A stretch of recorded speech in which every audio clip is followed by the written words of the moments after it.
من القرآن قد خصك الرحمن.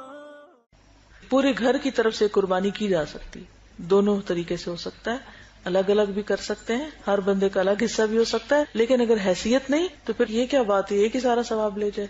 مثلا باپ کر رہا ہے تو وہ بچوں بیوی سب کی نیت کر لے، یعنی پورے گھرانے کی نیت کر لے.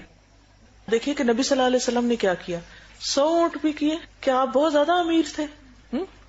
نبی صلی اللہ علیہ وسلم کو بہت دولت تھی، لیکن جو آتا تھا اللہ کی راہ میں دیتے تھے نا. تو آپ نے 100 بھی کیے، لیکن ساری بیویوں کی طرف سے گائے کی، ٹھیک ہے، ان کی طرف سے بھی کر دی.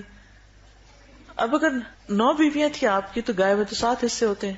تو اس سے کیا پتہ چلتا ہے کہ اگر حیثیت زیادہ ہے زیادہ کر لیں، کم ہے تو آپ کیا کر سکتے ہیں کہ یہ سارے گھرانے کی قربانی، ایسے بھی ہو سکتا ہے. اصل میں قربانی جو ہے نا یہ اللہ کے قرب کا ذریعہ ہے، محبت کے اظہار کا ذریعہ ہے. اس کو ہم یہ جو صرف کیٹیگری کر لیتے ہیں نا فرض سنت نفل کر کے، اس قسم کی بہت زیادہ تفصیلات نہیں ملتی، ٹھیک ہے. کیونکہ حضور صلی اللہ علیہ وسلم فرمایا کہ جس کے پاس استطاعت ہو اور پھر وہ قربانی نہ کرے وہ ہماری عیدگاہ میں نہ آئے، ہم سے کوئی تعلق نہیں اس کا. لیکن اگر استطاعت نہیں ہے، کر ہی نہیں سکتے، تو پھر کیا ہے ایک کر کے سارے اس میں آ جائیں تاکہ نیکی میں شریک ہو جائے. ایک طرح تقویٰ کہتے ہیں اللہ کے ڈر کو، تقویٰ اللہ کا ڈر.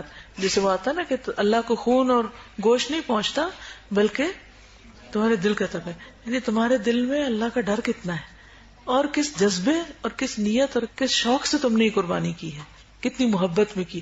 اللہ کی محبت اور ڈر دونوں چیزوں کا جو احساس ہے نا اللہ کے لیے